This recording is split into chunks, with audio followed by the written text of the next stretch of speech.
ગયો તો સંતની ઝૂંપડીએ જાઓ અને એક સંત બાપુ મળી જાય અને સંતને તમે વાત કરો કે બાપુ મારે આમ છે, મારે મરી જવું છે, એ કે ઘડીક બે ચા પાણી પીને પછી જા. બાપુ 10 મિનિટ ઇન પાસે બેહો એટલે કાળનો વિહામો મારી નાખે. એ આપણા બાવા, ઈ ભારતના સંતોની વાતો છે, જેને પોતાના જીવન હોમી અને હજારો સંતોની વાત કરી લ્યો. અને જેટલા જેટલા સંતોએ બાપુ પોતાના જીવન હોમીને જે ભજન બનાવ્યા, વાણી બનાવી, પોતાના દેહ હોમી નાખ્યા. આપણી જેમ જ બાપુ બૈરા છોકરા ધંધો બધું હતું.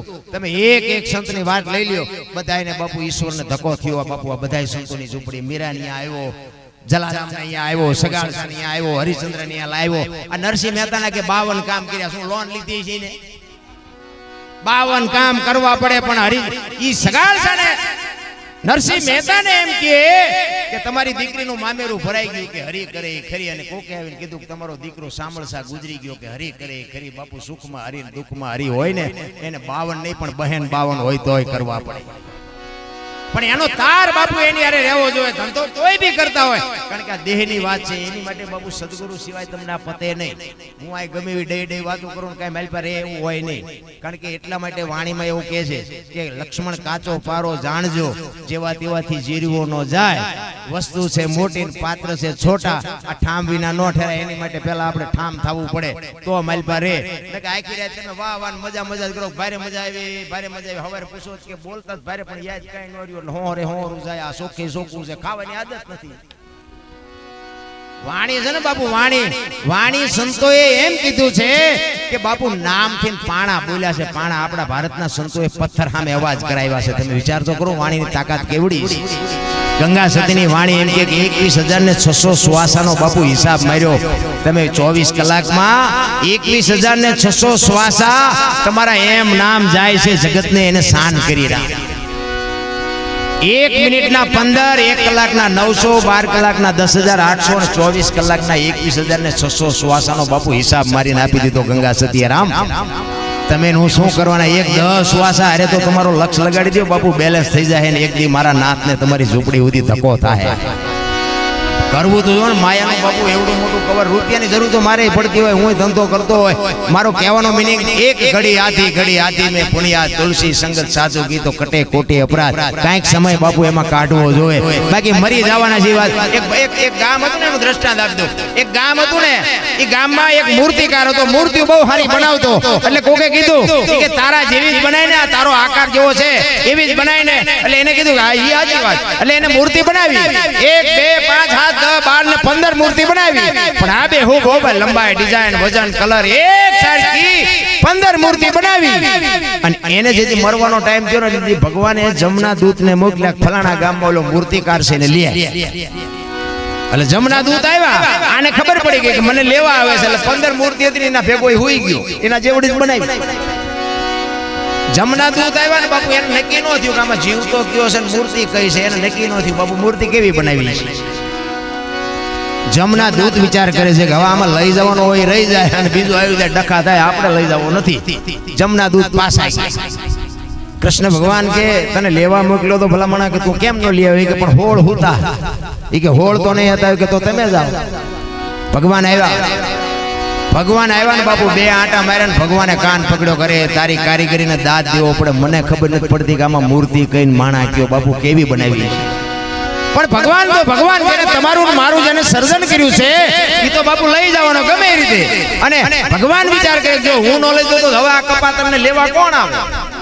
મારે તો ગમે આઈડિયા કરીને લઈ જવો પડે આને. પણ મને હુજતું નથી. પછી આમ એક બાજુ ઉભો વખાણ મીડ્યો કરવા. એ કે આ કારીગર કેવો છે, આની મૂર્તિ કેવી છે, આની હથોડી કેવી છે, આની સીણી કેવી. ઓલો તરત જ હેલ્યો કે મેં બનાવી. કે તને જ લેવા આવ્યો, ખોટી ના હાલ. એટલે બાપુ બુદ્ધિનો વિષય જ નથી. ગમે એવા હોશિયાર હોય, પછી વૈજ્ઞાનિક હોય, ડોક્ટર હોય, વકીલ હોય, એન્જિનિયર હોય કે વડાપ્રધાન હોય, બાપુ ઉપાડવાનો લઈ જાય 100%. પણ આ નરસિંહ મહેતા ને મીરાબાઈ ને ગંગા સતી ને તુલસીદાસ ને તુકારામ ને સવારામ ને બાપુ આને જે કર્યું ને એવું જો કંઈક કરતા આવડે ને તો નામ રહનતા ઠકરા નાણા નહીં રહન, કીર્તિ હુંડા કોટડા કોઈ દી પાડા નહીં પડન. આપણા કોઈ હગા નથી પણ બાપુ યાદ કરવા પડે છે. ગમે એમને કર્યું હોય એ કાંઈ ખબર નથી. આ નરસિંહ મહેતાના કઈ અમારે અહીંયા કોથળા આવે છે, એમના વખાણ કરી. હે આ ભલે હરિચંદ્ર ને આ મોરધ્વજ રાજા ને મીરાબાઈ ને નિરલબાઈ એ કદાચ અમારા સમાજમાં થયા એટલે મેં વખાણ કરી, પણ આ બાપુ નરસિંહ દાદા ક્યાં અમારા સમાજમાં હતો, સવારામ ક્યાં અમારા સમાજમાં હતો? અને અમારા કોથળા આવે છે કે અમારું કંઈક સારું બોલજો, એમની પેઢી કંઈ અમને દઈ દેતી છે. પણ બાપુ હોનું હોય ને હોનું કહેવું જ પડે, એમાં કોઈથી કાંઈ થવાનું જ નથી. વાત જીવનમાં બાપુ એક આ દેહ એક દી બાપુ છોડવાનો છે, અને દેહ છોડ્યા પછી જો વાહે ગામના હરખી રીતે 5 જણા રોવે ને તેને જીવાય ન કહેવાય બાપ. હે આપણે મર્યા પછી જો આખું ગામ લાપસી રાંધે તો વેલા હાર હિંકલો કરાય ને માંડ બલા જઈ એમ કે એને જીવા ન કહેવાય, એ આટો કહેવાય, આટો. એટલા માટે સવારામ કહે છે બાપુ આ જીવનમાં તમને મને કંઈક મળ્યું છે એની કંઈક મોજ કરી લેવાની વાત કરી છે. એટલે કહે છે અરે તમારી મે હરખિન નિરખાન પ્રેમે થયો પ્રકાશ, સુખમણા નારી સંગ્રામ દાન દેતી દેવી કરી થી મારિયા. નુરતા ને સુરતા ને સૂક્ષ્મણા ને આ અગમ અગોચર ને ત્રિવેણીનો ઘાટ ને આ બધી છે ને વાતો બાપુ આગી છે. આ મગજમાં બે ને પગથિયે સડજો ને ડાયરેક્ટ એમાં ધૂમકો મેરો બીડીયું ઠૂઠા વીણતા થઈ જાય. આ કોણ છે એમ મગજમાં નથી બે એવું. એટલે આ બધી છે ને સંતોની ભાષા છે, સંતોના શબ્દ છે. વાણીમાં કીધું કે વાગે ભજન, વાગે ભડાકા ભારી બાપુ ભજન ફૂટે, અને ફૂટે ને પછી જ નક્કી થાય કે આનો અવાજ કેવડો છે. આ શબ્દ બાપુ ફૂટે નહીં ને, અને જો પાછા ડાયરેક્ટ ધૂમકો મારવા ગયા ને તો કઈક હલવાઈ જાઓ, એકેય મેળના નહીં રહો.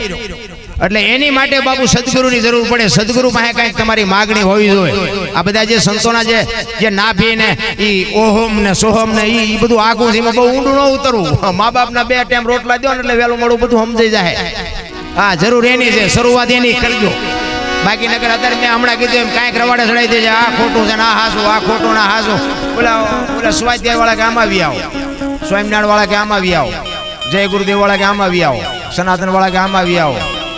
હવે માણા તો તમને કહું આમ એવા ધંધે લાગ્યા જાવું છે, આમાં હાસું જ્યું ને ખોટું જ્યું, આમાં કાંઈ નક્કી જ નથી કરી શકતા. ત્યાં ફડાઈ તો ફૂટી જાય, કરવાનું રહી જાય ને બીજું થઈ જાય. એટલે તમને જે ગુરુ મહારાજ હોય અને કાંઈ ન આવડે ને બાપુ તમારું નામ ચાલુ કરી દો બાપુ. એક દીજો ન ઉગે તમારો ગુલામ થઈ જાવ. તમારું નામ, મારું નામ અનોપસી છે ને, હું અનોપસી ચાલુ થઈ જાય તો બાપુ અનોપસી એક દી ઉગે. બાકી મને ખબર નથી કે અનોપસી ક્યાં છે. આ નામનો મહિમા એટલો છે.